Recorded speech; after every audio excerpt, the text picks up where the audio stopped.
చాలామందిని అహరోనుతో మనం పోల్చవచ్చు.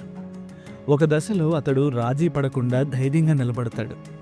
కానీ మరో దశలో పేకమేడలా కూలిపోతాడు. అతడు తన బలాన్ని, నిబద్ధతను చూపిన కొంతకాలానికే బలహీనత, రాజీ పడడం లాంటివి తన జీవితంలో చోటు చేసుకుంటాయి. అమాలేకీయులు ఇశ్రాయేలీయులపై దాడి చేసినప్పుడు మోషే యువకుడైన యెహోషువను పిలిచి యుద్ధానికి నాయకుడిగా నియమించాడు. యుద్ధం జరుగుతున్నప్పుడు మోషే తన కర్రను పట్టుకొని చేతులు చాపి కొండ మీద నిలబడి యుద్ధాన్ని చూస్తున్నాడు. అతని చేతులు అలసిపోయినప్పుడు అహరోను మరియు హూరు ఇశ్రాయేలీయులకు విజయం లభించే వరకు అతని చేతులను పట్టుకొని నిలబెట్టారు. ఈ విజయానంతరం ఒక నాయకుడిగా ఉన్నవాడు ఎంత త్వరగా భయానికి లోనై పరిస్థితులకు ఎలా రాజీ పడ్డాడో మనం చూస్తాం.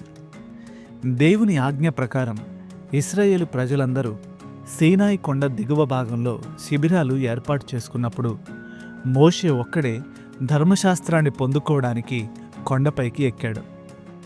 అహరోను, అతని ఇద్దరి కుమారులు, 70 మంది పెద్దలు కొండ మధ్య వరకు వెళ్ళి దూరంగా నిలిచి ఇశ్రాయేలీల దేవుని మహిమను చూశారు. అయితే అహరోను తిరిగి ప్రజల దగ్గరకు వెళ్ళిపోయాడు.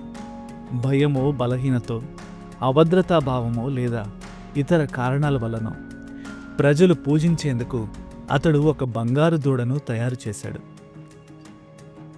ఒక నాయకుడు స్థిరంగా నమ్మదగినవాడిగా లేకపోతే దేవుని రాజ్య నిర్మాణంలో అతని ప్రభావం పరిమితమైపోతుంది.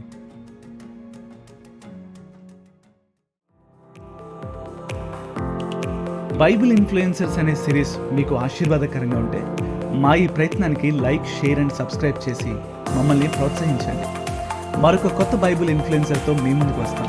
Until then, God bless you.